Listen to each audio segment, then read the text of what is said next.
Greetings and welcome to the Industrial Lens Podcast.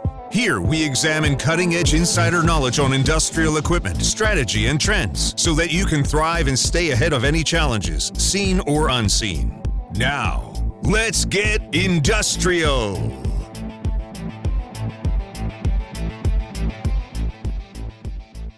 Welcome to the Industrial Lens Podcast. My name's Eric Hassan, and I'm sitting here with Joe Leyden. Good morning, Joseph. Good morning, Eric. Today, we have two very distinguished guests. Previously, we did a session on automation, but today we are going to get into more of the nuts and bolts, if you will. We have two fantastic guests from Bastian Solutions, and specifically the autonomous division. So today, I call him M squared, but his real name is Michael Marcum. He is the general manager of the autonomous vehicles department. He was once a rock and roll musician back in the day before he moved on to the manufacturing world.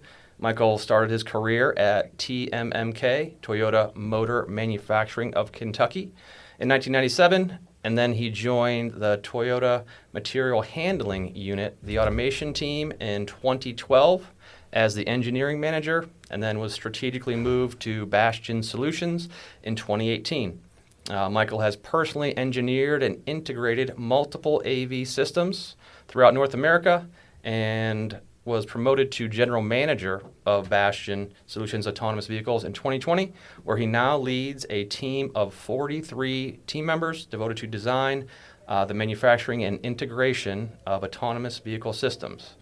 And we also have J-Rock, who's known as Jared Sanders, who is the current operations manager of the Autonomous Vehicles Division. He joined Toyota Material Handling Unit back in 2013 as an inventory specialist with a background in inventory management. Jared then moved into project management back in 2015, which progressed into his promotion to operations manager in 2019. Toyota Industries Corporation formed Toyota Advanced Logistics in 2017 and then acquired Bastian at the same year. The Toyota Material Handling Unit automation team, including J-Rock, strategically were positioned into Bastian in 2018 to strengthen the Toyota AV presence. And then Jared personally integrated many AV systems throughout North America and even one in Germany. J-Rock now leads a team of 21 team members in operations who are responsible for all of the autonomous vehicle integration, all the projects at Bastian Solutions. Good morning, gentlemen. Thanks for coming on. Good morning. Good morning. Thank you for having us. Good morning. Awesome. Thank you. Yeah, thanks, guys. Really appreciate you joining us this morning. And could you start by telling us a little bit about what your organization does, and then maybe just introduce yourself outside of what Eric touched on? Yeah, sure. I'll jump in first. It is a pleasure to finally see Toyota globally getting much more aggressive at our automation approach to the market. Of course, TICO, Toyota Industries Corporation, we are the world's largest manufacturer and distributor of manual industrial trucks. This is everything from Class 1 to Class 6 vehicles, forklifts, tuggers, pallet trucks, could be walkies, very narrow aisle, reach trucks. You get the whole gamut of vehicles that are covered by the manual industry. And of course, Toyota with brands like Raymond and Chessup and BT, we've had a significant impact on the market to be the number one in the world. But with automation, been pretty slow at getting aggressive in that area. And so the founding of Toyota Advanced Logistics in 2017 with two key acquisitions of Bastian Solutions and Vanderlande really accelerated our growth in automation. And I know Jared and I are super happy to be part of that kind of growth, that commitment that Toyota's made to this area of growth for us.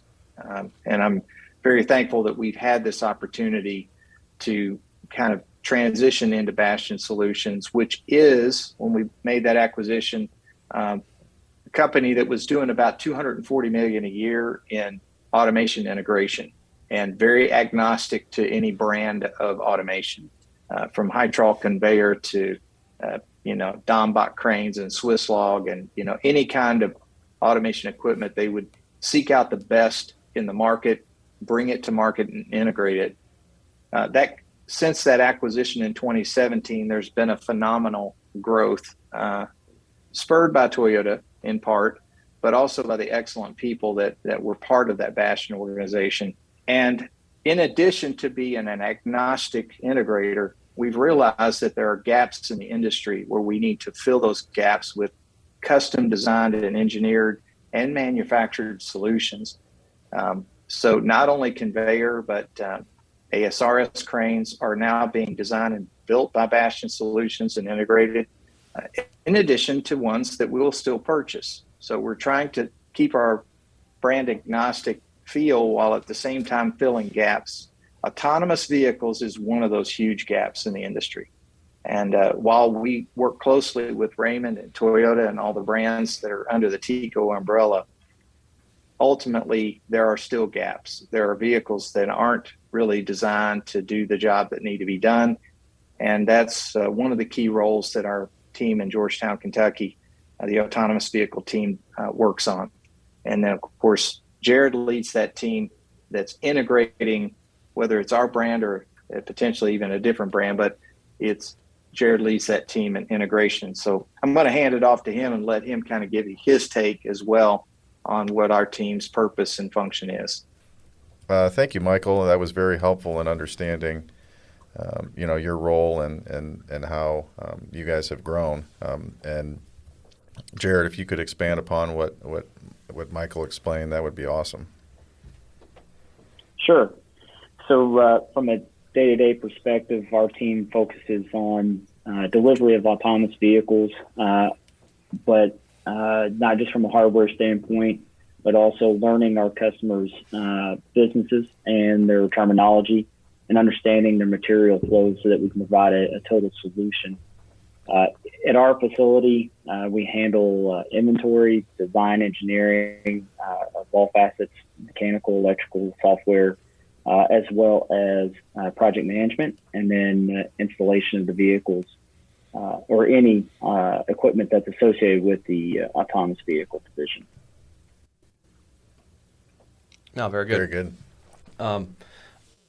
When it comes to the autonomous world, just for anyone out there who might be, listening and may not have the best understanding of what autonomous even really means, could you explain, the options when it comes to what Bastian has to offer when it comes to those autonomous solutions, whether it be, what an AGV is and an AMR, and what's the differences and why do you use those over another? That's a great segue too, because autonomous to us means that it could be an AGV or an AMR. It could have different guidance methods. There's very old technology that we've been doing for many years where we guide upon a magnetic material that's laid down. Either it could be applied on the surface as tape, or it could be cut into the floor as a magnetic bar. And then we follow this designated path. Some people will refer to it as a fiducial that you're placing into the facility, and then your vehicles follow that path. It could also be newer technology, laser triangulation. It could be 2D LiDAR that's used in what the industry will call SLAM, or simultaneous localization and mapping, where you are localizing into a map that was created by driving the vehicle through the facility the first time. You clean the map, and then you recognize where your X, Y, and theta position is inside that map by looking at that previous map and getting the real data that's coming in real time and comparing. Whichever technology, we like to call it autonomous vehicle, because what it really comes down to is the mobile platform that you're moving in space has the ability to think and sort of make decisions itself. It's autonomous from architecturally from some massive brain or some host telling it every move to make.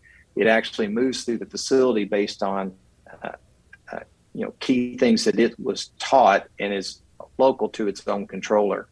Of course, we interlock them and we talk to a host so that the host has the ability to coordinate all the vehicles.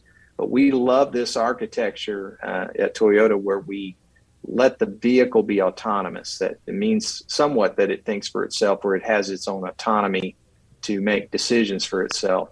And we believe this creates the most robust architecture, whichever guidance method you use, because you're not constantly needing to stay connected and exchange data step by step as the vehicle moves through the facility. The vehicle can make those moves on its own.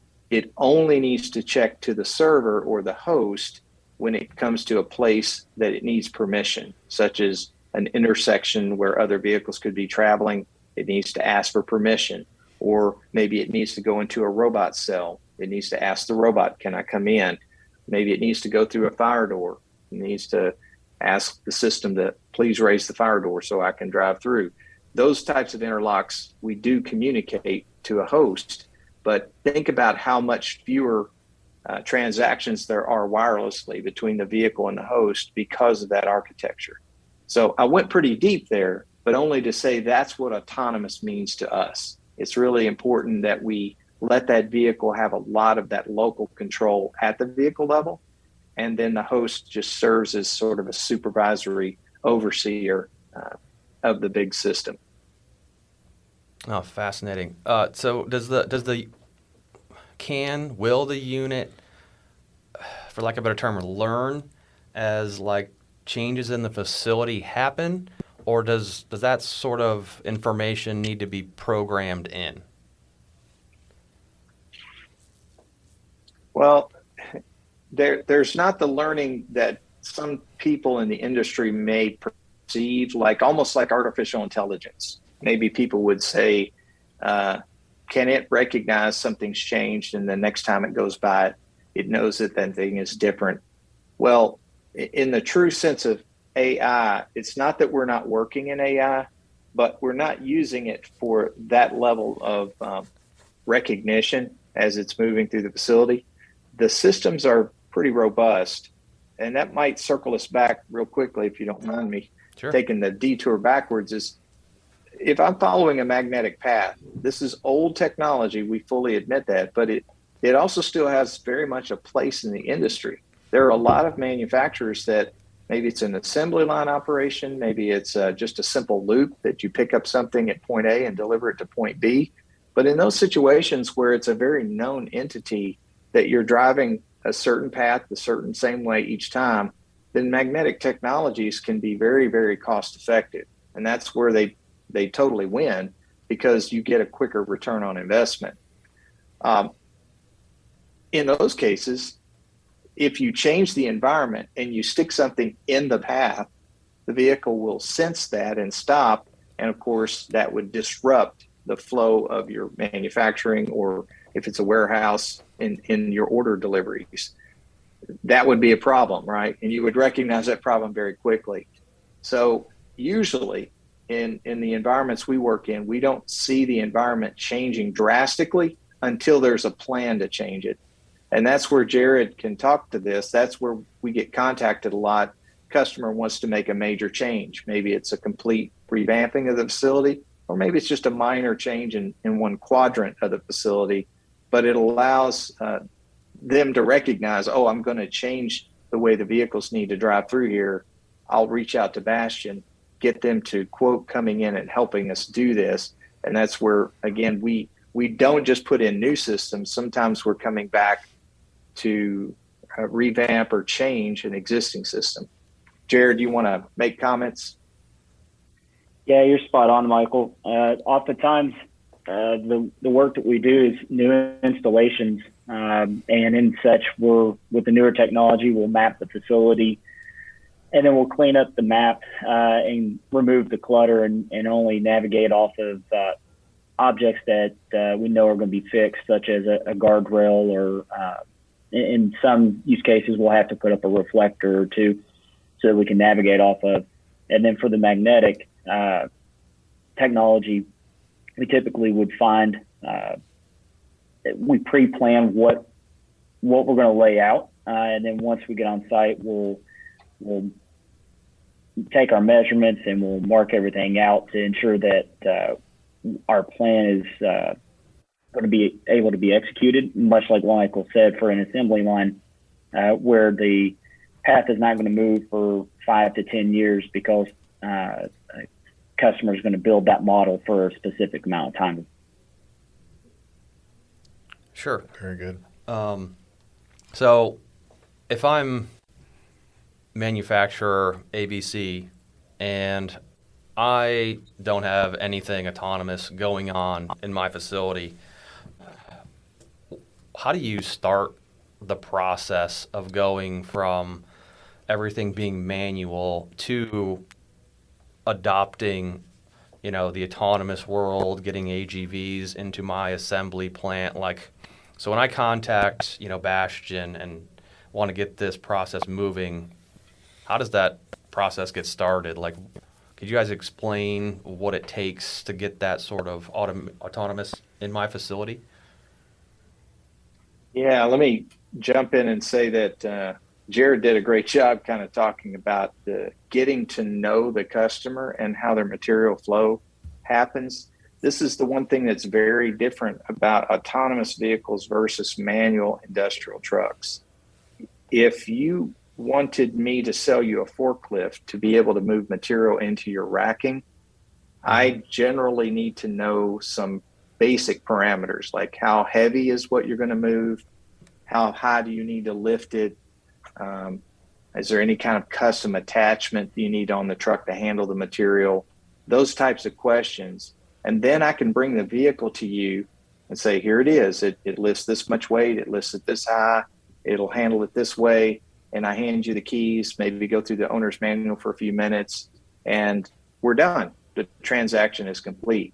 But when you open up that conversation with an autonomous vehicle, I have to go much deeper into your business operations, because I'm not just selling you the vehicle, I'm selling you the labor on the vehicle. I've got to teach the vehicle to do the job that you've been paying a human to do. And the human is brilliantly intelligent. They can handle all these dynamic variables, and you show them how to do one slot or two slots, and then they can extrapolate and they can fill 100 slots with those parts. Whereas when you teach the vehicle to do it, I have to teach all 100 slots that I'm going to put that object away into. So it's really about creating a relationship with the customer. That's the most important first step, is to let them know that we can't just have a surface conversation about your material and your material flow. We have to deeply understand how you do business, and all the little small things that happen on your floor every day. We have to understand that so that we can create a vehicle that can do that for you. So I think that's the biggest difference, and one of the biggest challenges is that building that strong relationship between a company that's an outsider to your business, but they have to, get a lot more involved in understanding your business than most providers will, most of the suppliers. And Jared, I don't know if you want to add to that, your take on that as well. Sure, Michael. One additional thing I would add is, Michael's spot on. Typically, when we visit a facility during the sales process, we'll visit during a first shift hours, but things operate much differently on second or third based on my experiences. So we typically would like to get a feel for how different operators that we would interact with conduct their job from shift to shift.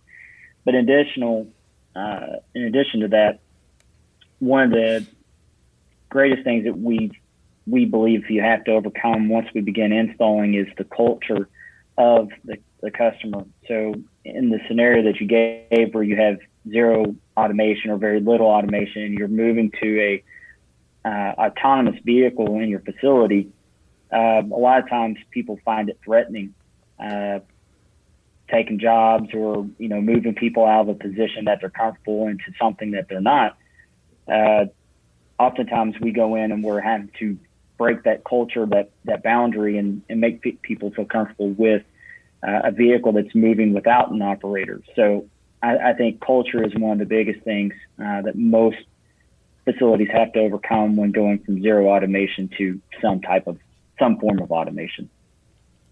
No, that makes a lot of sense for sure. Kind of jumping on that, is there any specific sectors or industries that are the biggest users of autonomous solutions? Like, if you're asking a question and there's a qualification for even, going down that road, could you speak to that? Yeah, I think history tells us that the biggest adopters for autonomous vehicles, and again, going way back in history, even with magnetic, even wire guided, has been the automotive industry. It's one of the industries that, I won't call it an early adopter, but they're the highest volume user historically. And it's not any particular brand of automotive. It could be any of the big three: the Ford, the GM, the Chrysler, Mercedes, Volvo, Volkswagen, Toyota, Honda. I mean, you go through the whole list. All of them tend to, at one level or another, have some pretty significant involvement in autonomous vehicles of some form or another. There's still a large market of growth potential there in the automotive industry, but I will say they've got the longest history of any segment that I'm aware of. You've got other segments like ag that have gotten into that space. The segment that surprisingly has just newly kind of really gotten a lot of interest and hunger is the warehousing and distribution sector. And the big challenge that sector is going to face, unlike the automotive industry, that manufacturing facility has a lot of technical equipment already on the site. And so they have infrastructure like maintenance and support mechanisms. They're already used to spare parts and all of that kind of infrastructure and back-end support you need to make those systems work long term. But a big open warehouse or distribution center, they don't really have that level of automation already on site. So to bring an autonomous vehicle, let's say that happens to be the first thing that a warehouse or distribution center is interested in, one of the challenges they'll face is how to build internal infrastructure to diagnose, troubleshoot, support, and keep maintenance up on those kind of vehicles. So, I think that's where we're going to see a lot of growth in the future, is in the warehousing and distribution industry. But it is the challenge that Jared will tell you we face in any of those applications we go into. Even though we will leverage our Toyota and our Raymond dealers to service and be this local support, you still need someone internal in that organization that has, you call them a subject matter expert, or has some expertise that they're willing to learn. And this, I think, will be one of the things that will be a struggle for some of these organizations to grow and adopt autonomous vehicles quickly. Absolutely. Yeah, that makes a lot of sense. And to touch on to that, we discussed in a previous podcast, and it came as one of the biggest obstacles, when bringing on autonomous vehicles was the internal software, firewall, and security. From your vantage point, is that one of your biggest obstacles when trying to integrate the vehicles? Or if not, what do you guys think are the biggest obstacles to integrating? It is an obstacle. I would not consider it our biggest obstacle. It's a process that we go through where the company needs to vet and really understand the security measures that are built into the software. They need to, confirm the vulnerabilities that might exist. So some customers are extremely stringent on this process that we go through. I would call it time consuming when you have one of those type of customers that dots every I and crosses every T. But I think our biggest challenge is typically wireless communication. A robust wireless communication can really make a system really zing, really perform really well.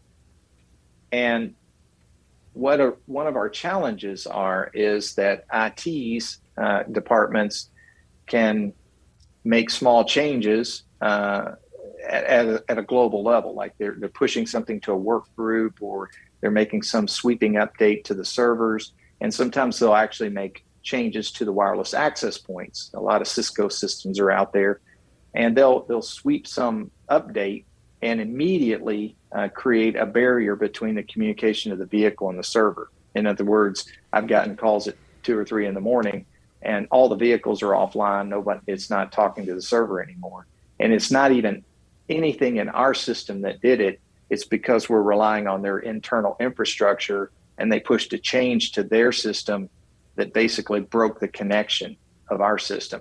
So I think that's our single biggest challenge, is working with companies to ensure that that doesn't happen. And we've learned some tricks and some ways of communicating better up front that have really helped that through the years. And so recently we have less of a problem with it than we did in early years, but it's still probably our biggest challenge. Jared, would you think that's a big one? What else can you think of as the big one? No, I think you're spot on. As you were talking, one of the experiences that we just had here recently, we had a customer site that, again, we're relying on their internal infrastructure, their Wi-Fi network, and different departments within their IT group are in charge of security, access control, so on. And even within the customer's own IT group, they were unaware of which departments or silos were doing what. And one of the problems that we ran into is we had vehicles at certain points of the day, at specific times of the day, becoming disconnected. And it required us to, in a sense, reboot our system, reconnect our vehicles every time that this group within IT was actually running a security check over their network to see if there was any invalid users or people or devices connected to that network. And it took our support team 2 or 3 days going through logs and finding some type of pattern that we could then take it to their IT group. And ultimately we had a meeting with their entire IT team and found that one department that was siloed versus the others that we were talking to was actually creating the problem. But we were seen as, well, it's your vehicle, you need to help us solve the problem and get your vehicles connected again. For sure. Thank you guys for that. Jared, you made a point about, people, some of the internal folks being, apprehensive about autonomous vehicles in regards to, potentially taking jobs. And I wondered if we could, discuss that a little bit deeper. One of the biggest challenges in any industry right now is filling roles and, jobs. And how do you guys talk to, internal organizations where I'm guessing one of the biggest things is buy-in, throughout the organization, people on the floor. Could you talk a little bit about, when you're working with a new end user that is looking to adopt, AGVs or any type of autonomous solution, about how that could, benefit the workforce or, drive the company, further, I guess, how do you respond to the folks on the floor that are apprehensive about autonomous, about potentially being a threat to their livelihood? Sure. It's definitely one of the things that on every job site we end up facing. Doesn't matter who the customer is or who their workforce is, if it's union labor, if it's right to work state, or if it's contractors, temporary hires. So one of the things that we try to do is explain as much about the technology on a technical level to the individual so that they gain some type of comfort. But we really have to learn and know the customer's business so that we can leverage the internal partners. So typically a project manager will go on site and work through the scope of work, but there's an engineer or another project manager from the customer side leading those discussions. And as we hear feedback from the operators, certainly we always try to provide some input from our perspective, but we usually try to push that conversation to letting them handle it internally. However, one of the things that I'll say is we have to recognize that our workforce is now competing on the global market. And that's probably one of the more difficult things to get operators to see or understand, is that you're not competing against someone at a different factory in your town or in your state. You're competing with another country, and understanding that using this technology and leveraging it will help drive costs low for the end user, and ultimately keep that factory or that distribution center warehouse at your facility, not for the tenure of your employment, but future generations, even your kids and your grandkids. In such ways, I've had conversations in certain applications at customer sites where that is true, where the customers leverage certain automation and technology to allow to keep that facility open at that location for decades. Yeah, for sure. The automation train is coming. Get on board, or risk not being competitive in the future. That's right. Yeah. That is true, but the thing I love about working for Toyota is for many, many decades, Toyota's always had this philosophy of intelligent automation, and meaning that we don't indiscriminately, let's automate this, automate that. Just because you can automate something doesn't mean it should be automated. Yep. And I love the fact that Toyota knows that people are indispensable. They cannot be replaced by automation. People are what make companies great. So our business, we're never trying to go in and replace all the people. Mm-hmm. That's not our job at all. We're there to get rid of the jobs that people don't want to do, that are highly mundane and repetitive, where companies see huge amounts of turnover. We put an AGV system. I'll give you an example. Years ago, there was an automotive company, and they were kitting parts in an area that was about 250 feet away from the point that the part was used. And they had these small little carts about waist high, and they put 20 or 30 parts on these carts in sequence. They all had to be put in a certain sequence, and they would push it 250 feet and drop it off, and then they would walk another 100 feet and pick up an empty cart and walk it back and fill it up. The company could not keep those people. Those people were typically coming in as temporary, variable force work, and they were having turnover. They would keep that job. They would run it for maybe 2 or 3 weeks, and then they were done. Sure. People just hated the monotony and the physical part of just walking and pushing carts. So we automated that with an AGV system that still runs today, and that was eight plus years ago, doing that same job. Those are the kinds of jobs that autonomous vehicles are perfect for, because people don't really want to do them. They're not value adding, and people don't enjoy them, and they're monotonous and they're physical. So Yep. they're ideal. But when you have a highly smart job that somebody, like picking those parts and intelligently putting them on the cart, that's where a human is indispensable. A human on a forklift, for instance, we don't foresee the day that there are 0 forklifts. What a human can do on a forklift is amazing. I mean, they can just do the speed and the dynamic decision making, and they can adapt to all kinds of variables. Our vehicles are not going to do that. However, if you have that monotonous job where you pick something up at the end of the warehouse and you drive it all the way to the other end of the warehouse, you pick something there and you drive it all the way back to the other end, that's a pretty beautiful job right there for an AGV or an autonomous vehicle. So for us, it's about creating this awareness that, A, we're not there to replace all the jobs. We're there to take the ones that nobody wants to do. And maybe we take a few that people do want to do. Not going to shade the truth there. It's possible they were doing a job that people like doing with an autonomous vehicle. But even in that case, it circles back to, as Jared said, there is an opportunity to make your company more efficient, and that makes you more competitive. I can think of one last story I'll relate. In 2012, there was a large manufacturer that had a foundry for casting parts located in a, I'll just leave the state unnamed because of giving too much information, people guess who it is, but they're located in a state. The state wanted to try to keep them, but they were thinking of shutting the foundry down and moving all that production to China. And we were able to work with them.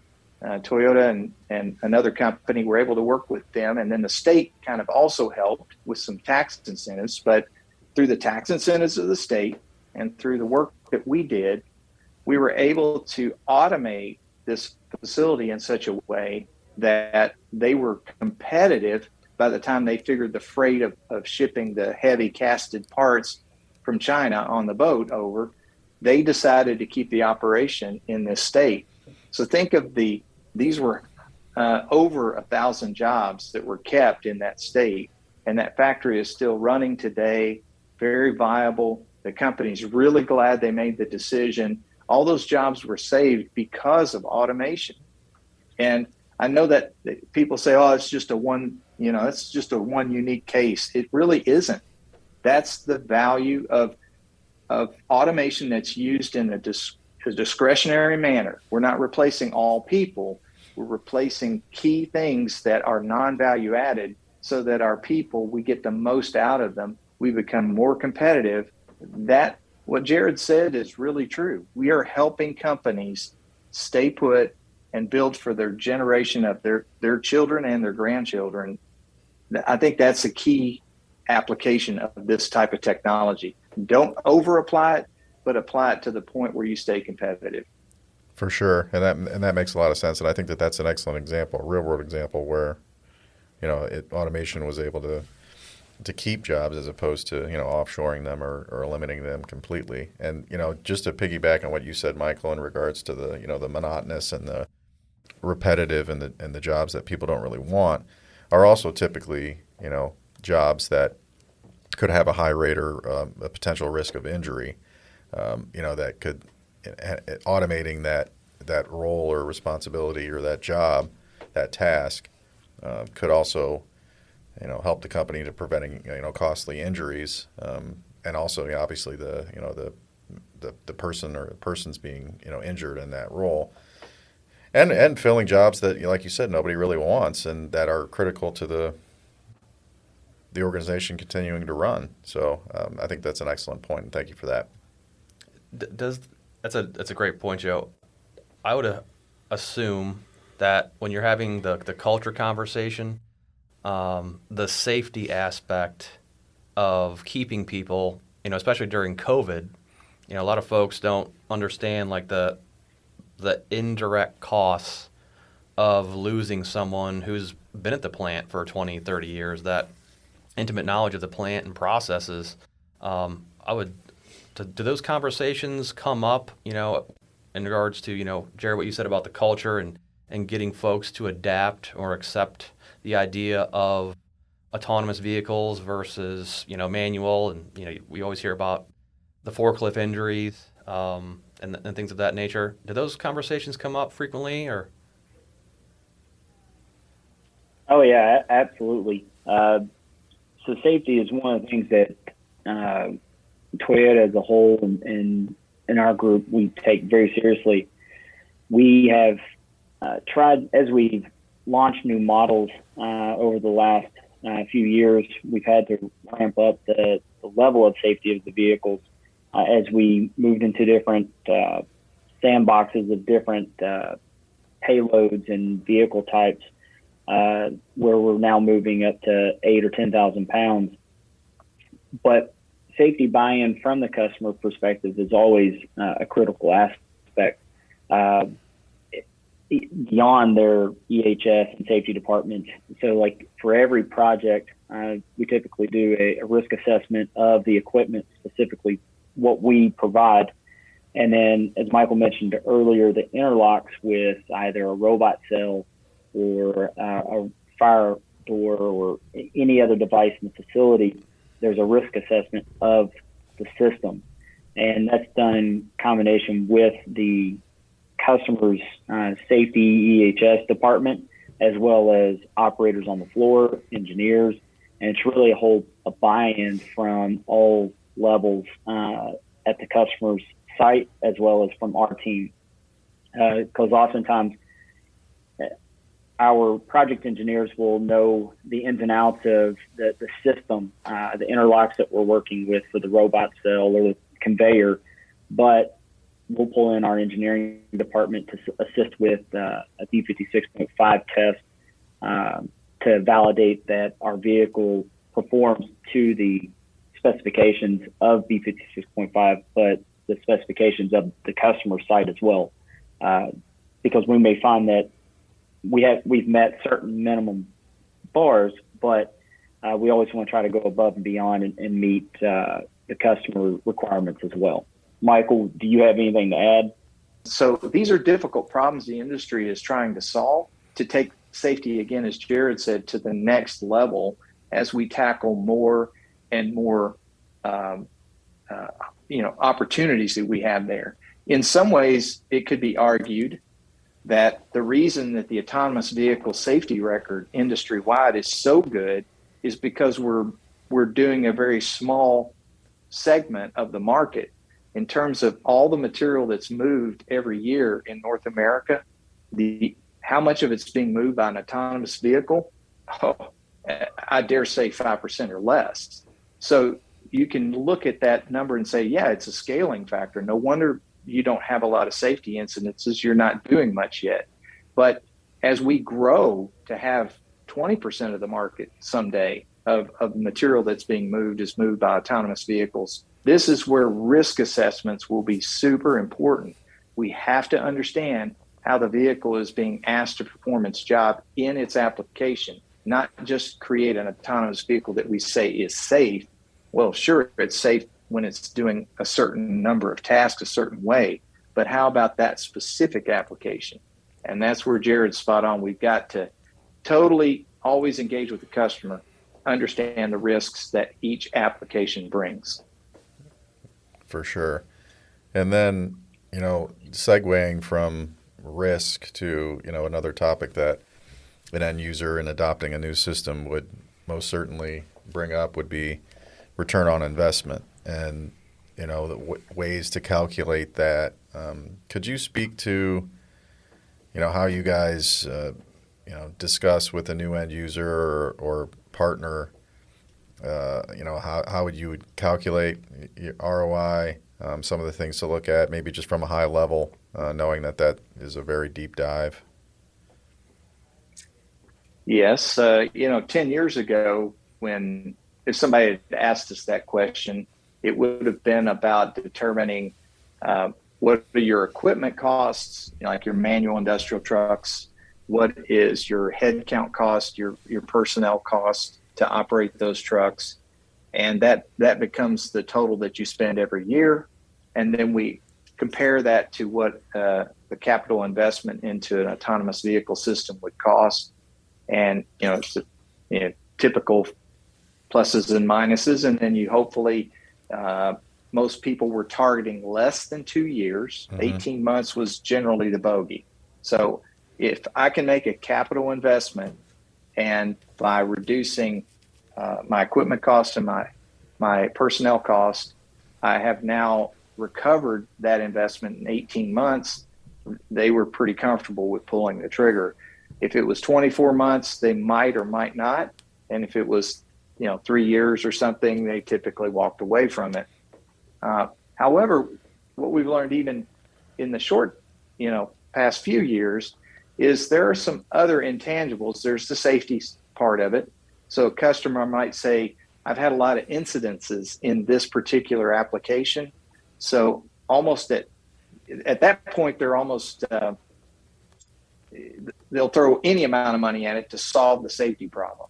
So sometimes we see return on investment is calculated because of the safety incidences that they're having. And so they bring that into the ROI calculation. And another thing that has surprised us recently is there have been use cases where they had a high expense of cost of ownership in damage and repairs being done to either the facility, but mainly the vehicles. So like a tugger, a pallet truck, a forklift that was year over year, they were running their calculations and going, the cost of keeping this thing repaired and fixing damage is, whatever that X number was, it was pretty high to the customer. And so some of our customers are now bringing that into their ROI calculation, comparing that to historical data we can give them on the cost of an autonomous vehicle, because, autonomous vehicles don't just run into stuff accidentally. They don't hot rod around. They don't, get abused because they're driving themselves, right? And so what they're seeing is there's some return on investment that was, it's not a huge number, so I don't want to misguide anybody to think, oh yeah, that's a big number, but it was just another number that customers recently have been factoring into their return on investment. No, that's a great answer. Thanks for sharing. I'm going to go back to the safety piece, and to expand upon that, there's probably going to be some major advancements in autonomous over the next even just 5 to 10 years. And in your both expert opinions, what do you think the top 2 or 3 advancements that need to be made now to help further the autonomous vehicles along? Like, what do you guys think are the biggest hurdles that need to be achieved in the near future?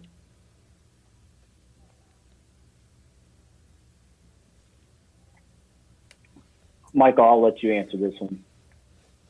You both jumped at it. Yeah. Wow. I mean, you got to be careful that we don't chase too many potential areas of improvement, right? There are a lot of small steps that need to be taken. What are some major things? Well, I touched on it a little bit when I talked about this confined space scenario where the team member walks in while the vehicle's away. The vehicle drives into this confined space, trapping the team member. That risk is not just in trailers, but think of how many thousands and thousands and thousands of trailers are docked up to a dock door right now as we're speaking, and something's going in and out of that trailer. If we're to automate those, if the autonomous vehicle industry is going into that space, and of course it's a high demand space. A lot of customers are asking for us to do trailer loading and unloading. If we're going to get into that space, we have to solve this problem in the most robust, safest way possible. And it gets to be complex. I don't want to go too deep here, but that's a complex problem because the customers want, if they have a fleet of 20 forklifts that are autonomous and they have 25 dock doors, they want any of those 20 trucks to go to any of those 25 dock doors at any time of the day and start loading and unloading the trailer. So how does truck 15 and truck 7's going into dock door 20 this time, but 10 minutes later it's going into dock 14. How do you create a safety system that will shut down only the truck that's going into a trailer that you detected somebody walking into? And I think I just probably blew your minds with that when you start doing the math in your head. It's like, wow, all those permutations, all those potential ways of somebody going into a trailer and a different truck coming to that trailer. How do we use category 3 safe methods on that truck so that truck cannot, it's impossible for that truck. If it failed, it would fail safe. It would fail in a condition that won't enter that truck. How do we create a system that's that robust? I think the industry will struggle with that one. And maybe that would be my number one. The other one is just, I think, how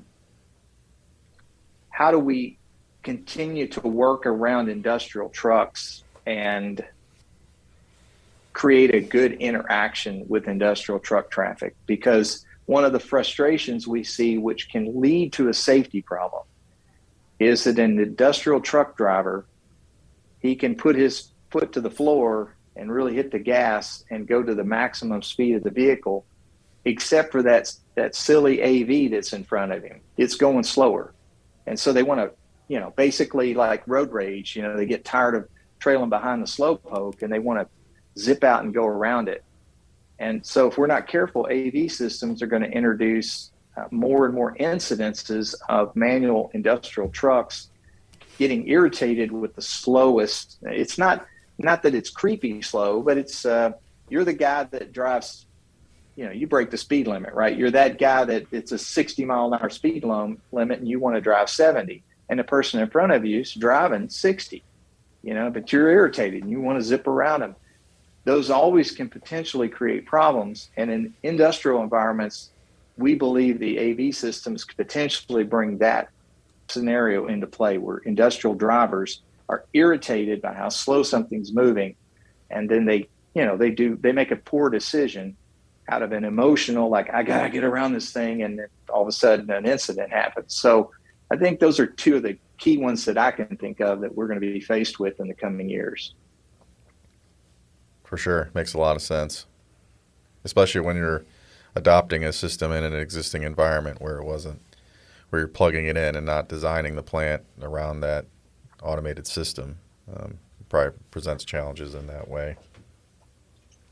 Yes, and that's really 90% of, think about how rare it would be for us to be approached by a customer that says, I'm going to build a brand new facility and I don't want to have any manual industrial trucks in it. I want them all automated. It just doesn't really happen right now. Sure. So it's the biggest part of our market is working with other industrial vehicles that are being manually driven in that same facility. Thanks, Michael. I think that was a great explanation there. Are there any other topics that we haven't covered that you guys would like to discuss while we have you? I think it's noteworthy of why are we having this discussion with this podcast and your company that obviously is heavy into the caster industry. And, a simple answer is that casters are a key part of load handling frames that our autonomous vehicles tow. And we've learned some very hard lessons that a poorly chosen caster put in an application with an autonomous vehicle leads to all kinds of problems. The key problem that Caster Connection helped us with was just the drawbar, the force to basically pull or tow something. That force being able to lower that when we would change directions on swivel casters, just in general, just the towing over long term in environments where debris and that type of thing would build up. That was key. And the second thing that was really unforeseen as being a really problem in the industry is the right material on the treading that doesn't pick up a lot of debris, but also doesn't, force drawbar up way high. And this is one where we're very appreciative of having collaborated through the years with your team to kind of get those right solutions. Years ago, we thought, well, the path to victory is a hard caster that has very low drawbar. Drop that on a load handling frame. Well, I can tow that around all day. It's easy. And that sounded great, except for the one thing an autonomous vehicle does that people don't do when they push a cart around is we follow the same path every day, all day long. And hard caster materials like phenolic, we found that we actually wore grooves in the concrete floor where we would drive that same path all the time with that hard material, and it would develop maybe some debris like metal chips or whatever get caught in it, and it literally would be abrasive to the floor and put a groove like a divot in the floor. And those were very costly to repair by the customer. So we have many customers that they don't allow phenolic anymore. They just don't even allow it in their facility. And this is where, again, that's how we're having this conversation is that relationship that we've had with Caster Connection has been really helpful in helping us not have to focus on something that's not our core, that's your core business, but partnering with us to give us the solutions when we showed you the problems and helping us solve those problems. That's key to the industry. And if you think about all the things that we deal with, there's many others, but this is one key issue is when you start to drag something across the floor, to how that surface tension is created and how you rub across the floor, it really begins to matter. For sure, yeah. And like I've said numerous times, including on this podcast, is casters and wheels are talked about when there's a problem, and the AGV world, brought a new problem. Like you said, typically, casters, whether it be hand pushed or tugged, are typically not traversing the exact same path all day long. And when you do that, using a hard wheel that picks up debris will eventually wear a groove into the floor. And understanding the application and asking the right questions from jump will help set the end user up for success, including protecting floors, because replacing floors is costly and timely, and something that you definitely want to avoid. So I think that's a very a great point to bring up when you're talking about AGVs, and using the right material on the tread of the wheel is critical for a lot of different reasons, like that you mentioned. I do have a question in regards to caster material. Have you two, when working with end users, have you had to require to use electrostatic dissipative material when it comes to casters, or something to ground the AGV or the cart? Have you guys run into that recently, or no? Yeah, we have run into it, not even just recently, but there are some industries that are very protective against static discharge. And so you have to really understand the application they're going to put it in. And if you do anything that can create a static build, that can hold and accumulate static so it can be discharged in a high current level, that's a real problem, right? So there are applications where we have had to find ways to mitigate that. And one of the best and most effective is to discharge it through the caster. So it is something that we prefer to do.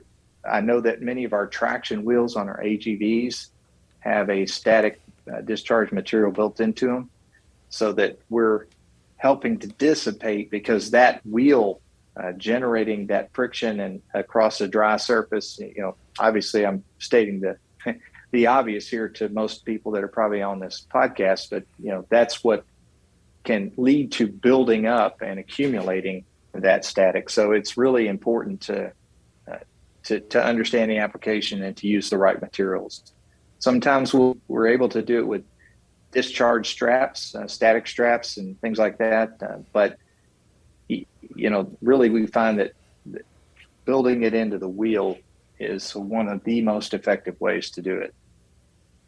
Yeah, it's also one of the things that here recently when we go into designing a system or adapting into an older system, we're actually inquiring more about not just floor conditions, but floor makeup. What's the concrete made out of? What's the paint that you're using or the epoxy that you're using? I can think of an instance where we installed a new system at an existing customer site, and within 6 months they came back and painted the floor, and we designed the vehicle for that system and that facility. And when they painted the floors, they used the material that was very conductive and created a large buildup on the vehicles. So I think moving forward, that's one of the things. ESD is one of the things that we'll have to investigate and invest in the vehicles as we move forward, because we're seeing that a lot of customers are painting their floors, polishing them, and creating different conditions that historically we didn't have to face as much. For sure. Makes a lot of sense. Could you guys give us your predictions for the material handling industry, automated systems over the next 5, 10, 25 years? I know that that's a wide range, but what do you think's coming down the road? There are market studies that Toyota, we work a lot to really understand our customers and understand the broader market, even markets that we're not currently in. And we've purchased some studies recently that I've read through, and I'm dubious as to the numbers that they're giving to this, but the prediction is that e-commerce, the way that Amazon has kind of set the industry on its ear, and brick and mortar stores, are struggling. And I think there'll always be some of those, right? But think about what a dynamic paradigm shift we've had in how warehouses and distribution centers are cropping up. I mean, you drive in certain areas. There's places in Pennsylvania. There's places, you go up to northern Kentucky, up around Cincinnati, you see these huge areas of just these massive warehouses springing up everywhere. And it's really indicative of a change or a shift in the commerce of how people are buying. And so the industry is predicting that trailing in behind these distribution centers is going to be a surge in AV deployments in many, many of these distribution centers. And partly because the bottleneck, they thought, a lot of these companies thought, I just need to build more warehouses. I need to build them closer and house more stuff. And now their problem that they can't get enough manpower to staff them to actually pick the orders. And so automation will be more than AVs in these distribution centers. Goods to person picking is going to grow like crazy.